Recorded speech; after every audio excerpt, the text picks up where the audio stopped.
Hello everyone, in this video I'm going to show you how to permanently delete files from Google Drive trash. So for us to do that, you have to click on the storage space on the listed menu. Click on storage. So then click on clean up space. So do that, then we click on files and trash. Just click on it.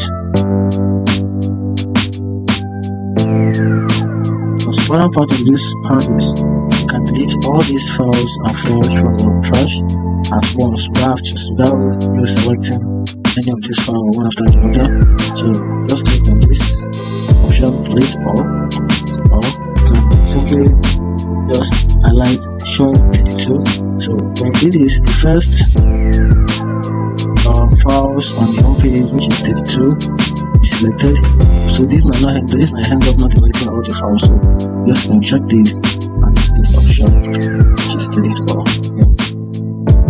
Check, permanently delete. And see, we got 520 MB back from the drive. Find this helpful, and follow.